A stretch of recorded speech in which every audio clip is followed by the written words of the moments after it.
My name is Alexandra Martinez, and for the last 6 years, my family has treated my career like an embarrassing secret they're forced to acknowledge at holidays. It started when I graduated from Yale Law School at 25. My father had been so proud, his daughter the lawyer.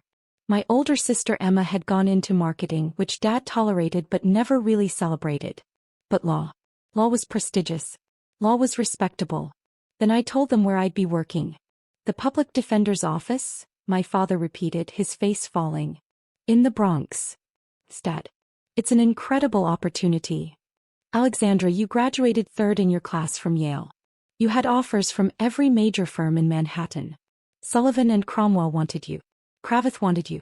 And you're choosing to defend criminals for $63,000 a year. I'm choosing to defend people who can't afford representation. It's constitutional work, Dad. It matters. My mother had put her hand on his arm. Richard, maybe it's just for a year or two. Like a fellowship. But it wasn't just for a year or two. I spent 6 years as a public defender handling everything from misdemeanors to murder cases. I worked 100-hour weeks, fought against prosecutors with unlimited resources, and won more cases than I lost. I became known in the Bronx as the firewall. Because no matter how strong the prosecution's case seemed, I'd find a way through. My family never understood it.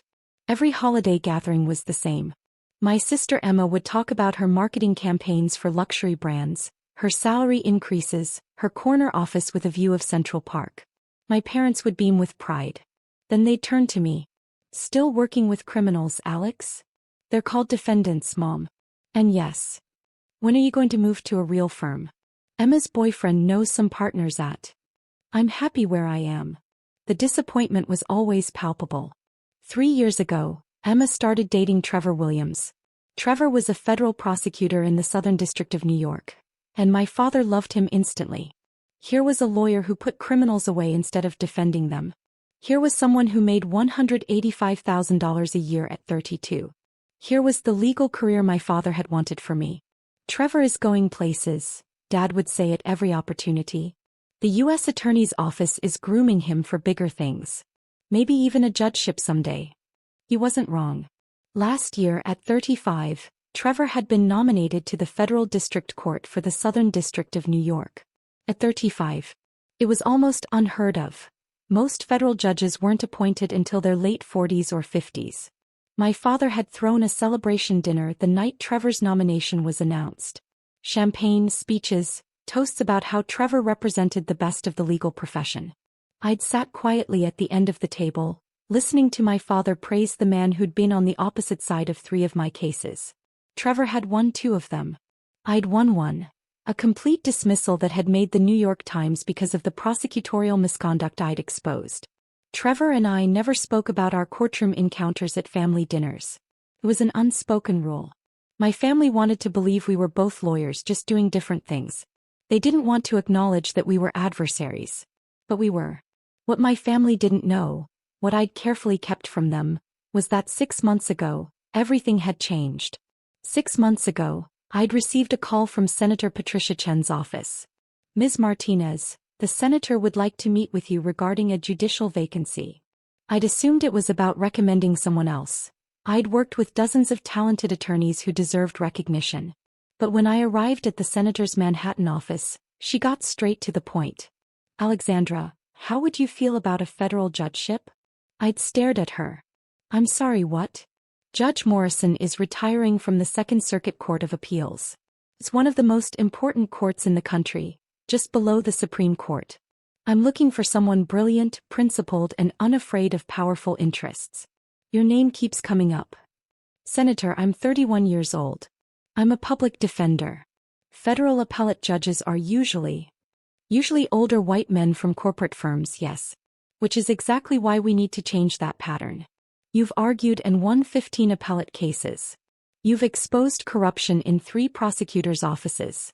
You've written articles on constitutional law that have been cited in Supreme Court opinions. And you're fearless. She'd slid a folder across her desk. This is a letter of support from the Chief Judge of the Second Circuit. This is a letter from the Dean of Yale Law. This is a letter from the New York Civil Liberties Union. This is a letter from 20 public defenders across 3 states. Everyone I've spoken to says the same thing. You're the best legal mind of your generation.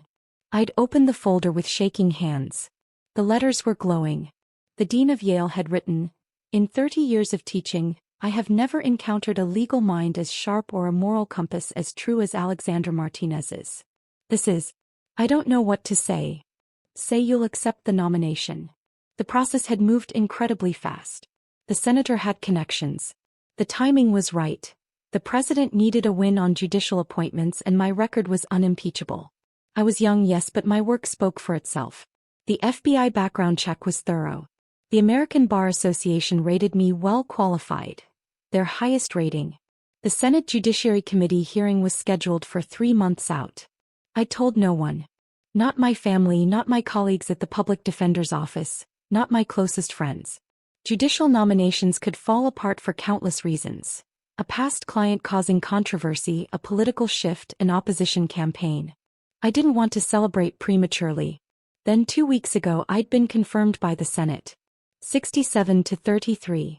A strong bipartisan vote. Yesterday I'd been sworn in as the youngest judge ever appointed to the Second Circuit Court of Appeals. At 31 years old.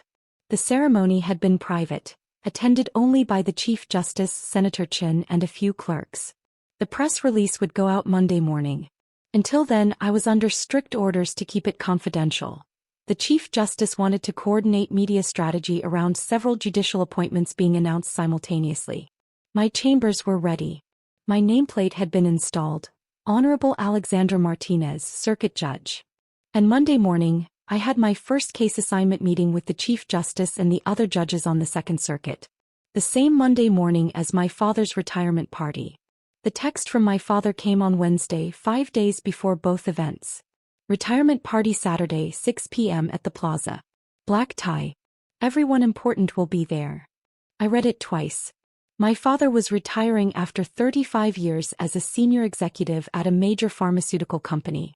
This was a big deal for him. Of course I'd be there. I replied, "I'll be there. Congratulations, Dad." An hour later, another text. "Actually, I need to talk to you about the party." He called immediately after. "Alex, I need to ask you for a favor." "Of course, Dad." "What is it?" "The party is going to be high profile. Board members, executives, investors. Trevor's parents are coming, his father is on the board, you know. And Trevor just got his official commission as a federal judge last week. He'll be sworn in Monday morning." "That's great," I said, meaning it. Whatever our professional relationship, Trevor had worked hard for the appointment. "Yes, well, the thing is, Emma is going to be there with Trevor and she's going to announce their engagement. We're planning this whole moment. Trevor's judicial appointment, their engagement, my retirement. It's a celebration of success." I waited, sensing something coming. "Alex, I think it might be better if you don't come." The words hung in the air. "You're uninviting me from your retirement party?" "Not uninviting. Just suggesting it might be more comfortable for everyone if you sat this one out. Trevor's going to be surrounded by legal professionals, judges, senior prosecutors. And you're still with the public defender's office. It creates an awkward contrast." "An awkward contrast," I repeated slowly. "You defend the people Trevor prosecuted, Alex. You've been on opposite sides in court. It's going to raise questions, create uncomfortable conversations. Emma specifically asked me to make sure the focus stays on her and Trevor." "Emma asked you to uninvite me?" "She said having you there would complicate her night. People know you two are sisters. They'll ask about you." "And what's she supposed to say?" "My sister defends criminals for poverty wages while my fiancé puts them away and just became a federal judge. It's not a good look for her." I took a breath, forcing myself to stay calm. "Dad, I've never missed a major family event. This is your retirement after 35 years. I know and I appreciate that. But Alex, you have to understand, this is Emma's night too. She's 33, she's finally settling down with an accomplished man, and she deserves to shine. You can come to something smaller. We'll do a family dinner next month, just us." "A family dinner," I said quietly. "Yes. Look, I know this sounds harsh, but you made your choices. You chose a career that doesn't reflect well on the family. Trevor is a federal judge. You defend people who belong in prison. Can you see how that creates problems?" I almost laughed. Almost told him everything right then. But something stopped me. Maybe it was pride. Maybe it was pettiness. Maybe it was the desire to see his face when he realized what he'd done. "Okay, Dad," I said quietly. "I won't come to the party. Thank you for understanding. This is for the best." "And Dad? Trevor's swearing-in ceremony is Monday morning, right?" "Yes, 9 a.m. at the Daniel Patrick Moynihan Courthouse. Emma and I are going. It's going to be a proud day." "I'm sure it will be," I said. After we hung up, I sat in my small apartment in Brooklyn, looking at the framed photo of me at my law school graduation. My father had his arm around me in that photo, beaming with pride.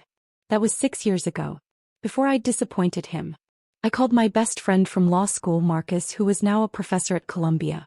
"They uninvited you from your own father's retirement party?" he said, incredulous. "Emma's engagement announcement takes priority, apparently. Alex, you need to tell them. You need to tell them you're a circuit court judge. The press release doesn't go out until Monday morning. I'm under orders to keep it quiet until then. So tell them Sunday. After the party." "No," I said slowly, an idea forming. "I have a better plan." Thursday morning, I received my case assignments from the Chief Justice's office. My first oral argument session would be Tuesday. 3 cases, all civil rights issues I'd be hearing with 2 senior judges. Friday, I met with my 3 law clerks, brilliant recent law school graduates who'd be helping me research and write opinions. We spent the day going through my chambers, organizing case files, discussing judicial philosophy. "Judge Martinez," one of them said, I still wasn't used to the title. "Do you mind if I ask a question?" "Of course." "How does it feel? Being the youngest appellate judge in the country? And coming from a public defender background?" I smiled. "It feels like I have a lot to prove. And like I finally have the power to fix some of the systemic problems I've been fighting against for 6 years." Saturday morning, the morning of my father's retirement party, I went for a long run in Prospect Park. I thought about my dad, about Emma, about Trevor, about the last 6 years of being treated like a disappointment. I thought about showing up to the party anyway, making a scene, announcing my appointment in front of everyone. But that wasn't who I was. I didn't need their validation. I didn't need their party. I spent the afternoon reading case files for Tuesday's oral arguments. At 6 p.m. when the party was starting, I ordered Thai food and continued working. My phone buzzed. A text from Emma. "Dad said you're not coming. Probably for the best. Trevor's parents keep asking about you and it's awkward explaining what you do. Enjoy your evening." I didn't respond. At 8 p.m. my phone buzzed again. A photo in the family group chat. Emma and Trevor, her showing off a massive engagement ring, my father beaming beside them. The caption, "So much to celebrate. Trevor's federal judgeship and our engagement. Best night ever."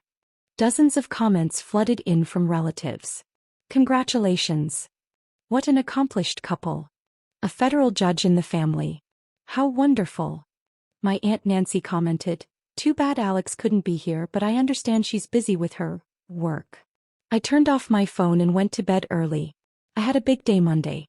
Monday morning, I woke at 5 a.m. I put on my most expensive suit, a black Armani I'd bought specifically for the swearing-in ceremony that my family didn't know about. I had my hair done professionally. I looked like exactly what I was, a federal appellate judge. At 8 a.m., I arrived at the Thurgood Marshall United States Courthouse at 40 Foley Square. Not the Daniel Patrick Moynihan Courthouse where Trevor would be sworn in. That was for district court judges. The Thurgood Marshall Courthouse housed the Second Circuit Court of Appeals, one level up in prestige and power. My chambers were on the 15th floor with views of downtown Manhattan. My nameplate gleamed on the door. Honorable Alexandra Martinez, United States Circuit Judge. At 8:30, I met with the Chief Justice and the other Second Circuit judges for our case assignment meeting. We discussed the week's oral arguments, debated some procedural issues and reviewed pending motions. At 9:15 my assistant knocked on my door. "Judge Martinez, Judge Williams just arrived for his orientation meeting. Chief Justice Roberts is walking him over." "Trevor." "Here. For his orientation on how appellate courts worked, since district court judges needed to understand the appeals process." "Thank you, Jennifer. Please show them to the conference room. I'll be right there." I took a breath, straightened my robes. Yes, I was wearing my judicial robes for the first time, and walked down the hallway. Through the glass walls of the conference room, I could see Trevor in his new suit, looking proud and confident. The Chief Justice was speaking to him, gesturing around the courthouse. I opened the door. "Good morning, Chief Justice." "Good morning, Judge Williams." Trevor turned around. His face went completely white. "Alex," he said, his voice barely a whisper. "Judge Martinez," the Chief Justice corrected gently. "Though I understand you two know each other."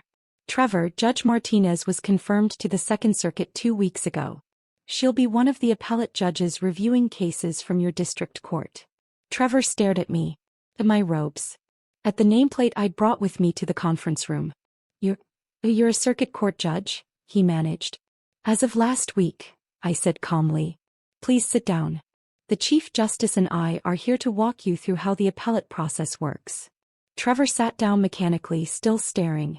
The Chief Justice began explaining the relationship between district courts and appellate courts, how cases moved up the chain, what district court judges needed to include in their rulings to make them easier to review on appeal.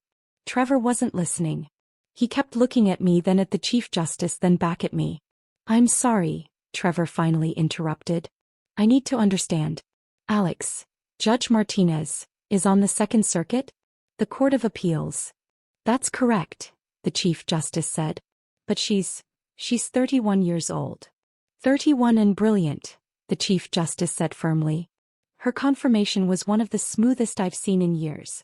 The American Bar Association gave her their highest rating.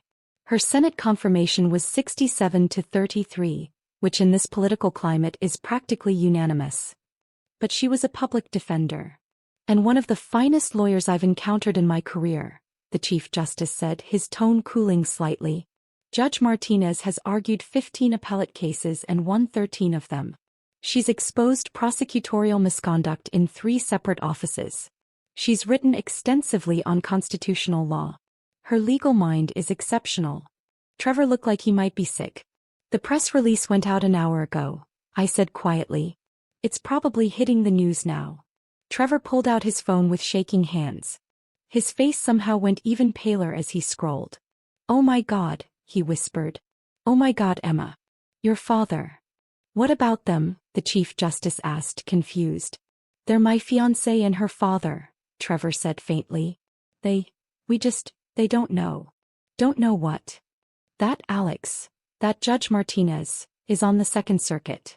The Chief Justice looked at me, then at Trevor, understanding dawning. "I see," he said carefully. "Well, they'll know now. It's front page of the New York Times legal section. At 31, Alexandra Martinez becomes youngest Second Circuit judge in history, breaking barriers as former public defender." Trevor was scrolling frantically through his phone. "My phone is exploding," he said. "Every lawyer I know is texting me. Emma is calling. Your father is calling." He looked at me. "Why didn't you tell them?" "They didn't ask," I said simply. "And I was under orders to keep the appointment confidential until the press release went out. But at the party, Emma announced our engagement. I was celebrating my appointment. If we'd known you were." He stopped, realizing what he was saying. "If you'd known I was a circuit court judge, you wouldn't have excluded me?" I finished for him. "That's interesting, Trevor. Because my career didn't change. My accomplishments didn't change. The only thing that changed was your perception of their value." My phone buzzed on the table. Then again. And again. The Chief Justice glanced at it. "You should probably turn that off. You're going to be receiving a lot of attention today." I silenced my phone, but not before seeing the notifications. Emma, 37 missed calls. Dad, 28 missed calls. Mom, 19 missed calls. The family group chat, 156 unread messages. Trevor stood up abruptly. I need to call Emma." "Excuse me." He practically ran from the conference room. The Chief Justice looked at me with something like sympathy. "Family complications?" he asked. "You could say that. For what it's worth, Judge Martinez, you earned this position entirely on your merit. Whatever your family dynamics, that doesn't change." "Thank you, Chief Justice. Now, shall we discuss your first oral arguments? You have 3 cases Tuesday and they're all significant." We spent the next hour going through the cases. By the time we finished, my phone showed 94 missed calls and over 200 text messages. At 11 a.m. Jennifer knocked again. Judge Martinez, there are reporters in the lobby. They want an interview about your appointment. And there's a woman claiming to be your sister demanding to see you. Tell the reporters I'll issue a statement this afternoon. And tell my sister that I'm in a judicial proceeding and cannot be disturbed. Yes, ma'am. At noon I finally checked my messages. Emma's text had progressed from confused to angry to panicked. Alex, call me now. Why didn't you tell us? Trevor is humiliated. Everyone at his swearing-in ceremony was talking about you instead of him. Dad is in shock. How could you do this to us? You deliberately let us exclude you from the party knowing you were a circuit court judge? This is so typical of you. Making everything about yourself. My father's messages were similar. Alexandra, we need to talk immediately. I just read the New York Times. Is this real? Do you have any idea how humiliating this is? Everyone at the party was there Saturday. Now they're all calling asking why we didn't mention your appointment. People think we didn't know our own daughter was appointed to the Second Circuit. We look like fools. My mother's messages were the most emotional. Alex, please call. Your father is devastated. Emma's crying. This is a disaster. Why didn't you tell us? We could have celebrated together. Please, sweetheart, we need to fix this. The family group chat was pure chaos. Aunt Nancy, did everyone know about Alex except us? Uncle Frank, a circuit court judge. That's higher than Trevor's position. Cousin Maria, wait, I'm confused.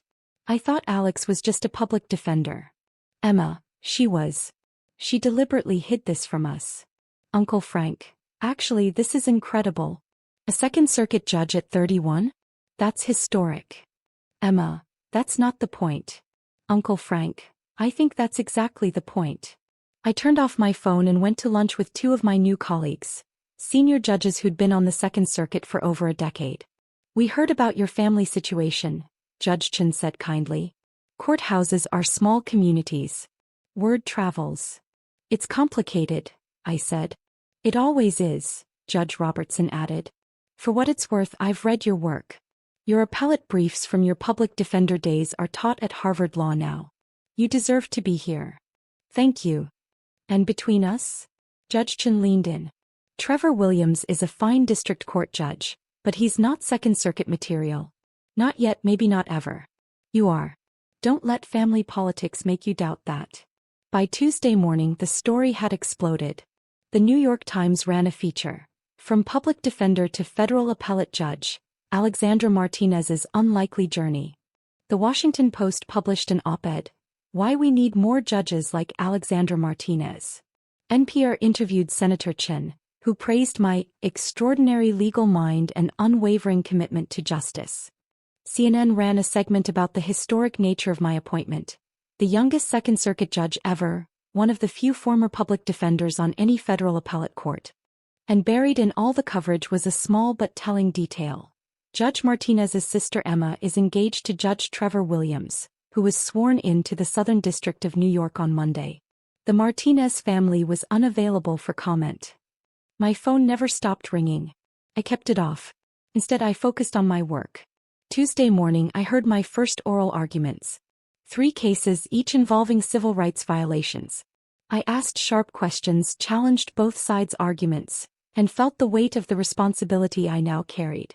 After the arguments, Judge Robertson found me in my chambers. You were exceptional up there, he said. Tough questions, clear thinking, genuine engagement with the issues. You're a natural. Thank you. It felt heavy. Yes. Good. It should. You're deciding people's lives, their rights, their futures. The day it stops feeling heavy is the day you should step down. That evening, my mother appeared at the courthouse. Security called my chambers. Judge Martinez, there's a Catherine Martinez in the lobby. She says she's your mother. I hesitated. Then, send her up. My mother arrived looking exhausted. She'd been crying. Alex, she said, her voice breaking. Please. We need to talk. I gestured for her to sit. Your father didn't mean to hurt you, she began. He just didn't understand. Didn't understand what, Mom? That I was qualified. That I was successful. That I deserved respect. We thought you were throwing your career away. Public defenders don't become judges. They just don't. Except I did. You never told us you were even being considered for a judgeship. Because you never asked about my career except to tell me I'd wasted it. You never asked about my cases, my wins, my accomplishments. You compared me to Trevor and found me lacking without ever actually looking at what I'd achieved. My mother was crying now. Your father uninvited you from his party because he was ashamed of you. And now everyone knows he uninvited a Second Circuit judge from his retirement party. He's mortified. He should be. Alex. Mom, I love you. But I'm tired of apologizing for being a disappointment when I've accomplished something extraordinary. I'm one of the most powerful judges in the country. I'm 31 years old. I got here because I was brilliant and principled and worked harder than anyone around me. And you missed it because you were too busy being embarrassed by me. We want to make this right. How? By being proud of me now that other people are impressed? By celebrating me now that it's socially advantageous. She didn't have an answer. I need you to leave, Mom. I have work to do. When can we see you? When can we talk properly? I don't know. I'll call you when I'm ready. After she left, I stood at my window looking out over Manhattan. The city where I'd spent 6 years being treated like a failure by my family while quietly building something remarkable. My phone buzzed. I turned it back on to check messages from my clerks. One text stood out. From Trevor. Alex, I need to talk to you. Not about family stuff. About a case. I called him back. What case? I have a criminal matter coming before me next week. The defendant is claiming prosecutorial misconduct. Her attorney is citing 3 cases where you exposed similar problems when you were a public defender. I've read the motion. It's compelling. And I think she's right. I think the prosecution cut corners. But if I rule in her favor, the U.S. Attorney's Office is going to appeal. To the Second Circuit. To you, potentially. So you want to know how I'd rule? No. I want to know. I want to know if I can be the kind of judge who makes the right call even when it's politically uncomfortable. The way you did for 6 years. I was quiet for a moment. Trevor, you don't need my permission to be a good judge.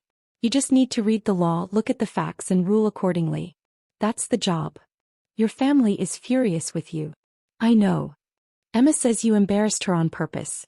That you could have told us about your appointment but chose not to. Do you think that's true?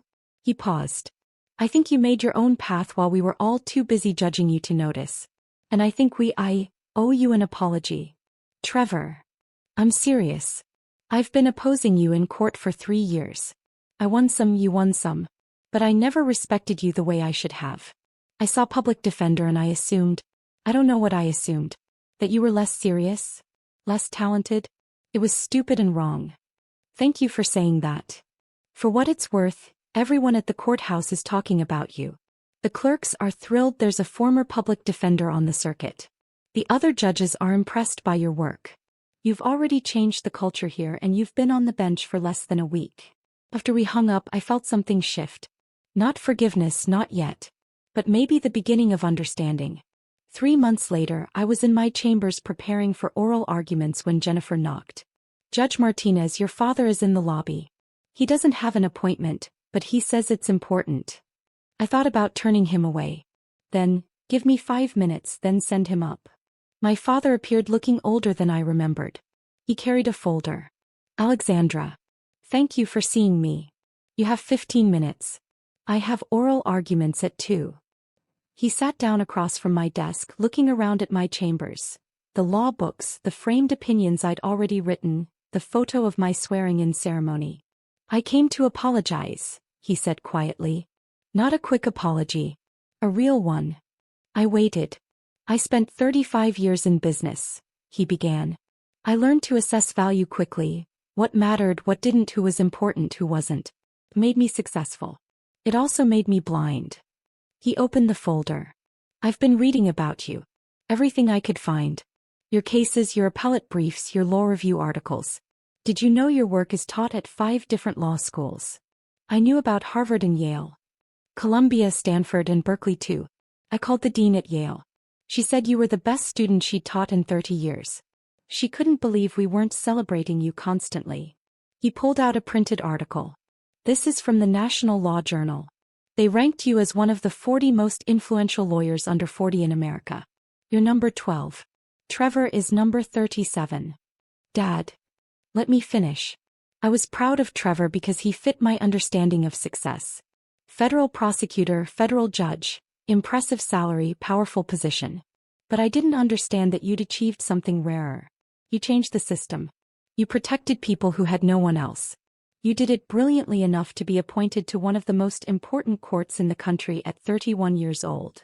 He looked at me directly. I was wrong, Alexandra. Not just about the party. About 6 years of treating you like you'd failed when you were succeeding in ways I was too narrow to recognize. I'm sorry. Thank you, I said quietly. I know I can't fix this with one conversation. I know I hurt you deeply. But I want to try. If you'll let me. I thought about it. About 6 years of disappointment. About the retirement party. About being treated like an embarrassment. But I also thought about my mother's visit, about Trevor's call, about the article my father had brought showing he'd done actual research into my career. I'll think about it, I said. But Dad, I need you to understand something. My career isn't less valuable because it doesn't look like yours. My success isn't less meaningful because it came from helping people instead of from making money. If you can't understand that, we can't move forward. I understand that now, he said. I should have understood it 6 years ago. After he left, I returned to preparing for oral arguments. The case involved qualified immunity, whether police officers could be sued for constitutional violations. It was exactly the kind of systemic issue I'd fought against as a public defender. Now I had the power to change it. That evening I had dinner with Marcus, my law school friend who'd supported me through everything. How does it feel? He asked. 3 months in. Heavy, I said. Important. Right. Your family. Getting there. Maybe. Slowly. And you? Are you happy? I thought about my chambers, my clerks, my colleagues. About the oral arguments where I pushed lawyers to defend their positions. About the opinions I was writing that would shape constitutional law. About waking up every day knowing I was doing exactly what I was meant to do. Yes, I said. I'm happy. My phone buzzed. A text from Emma. Can we meet for coffee? I owe you an apology. A real one. I stared at the message for a long moment. Then I typed, Saturday at 10? There's a place in Brooklyn I like. Her response was immediate. I'll be there. Thank you, Alex. I set my phone down and looked out at the Manhattan skyline, the same view I'd seen from my chambers every day for 3 months. My family had thought I was an embarrassment. They'd excluded me, dismissed me, treated my career like a failure. But I'd built something extraordinary. I'd changed lives, protected rights, and earned one of the most important positions in the American legal system. I was the Honorable Alexandra Martinez, United States Circuit Judge for the Second Circuit Court of Appeals. And I'd done it not despite being a public defender but because of it. I'd proven that success doesn't always look like what your family expects. Sometimes it looks like standing up for people everyone else has given up on. Sometimes it looks like fighting uphill battles in underfunded offices. Sometimes it looks like choosing principle over prestige. And sometimes, if you're brilliant and dedicated and a little bit lucky, that path leads you exactly where you're meant to be. My chambers. My courtroom. My chance to change the system from the inside. They'd uninvited me from the party. I'd built my own.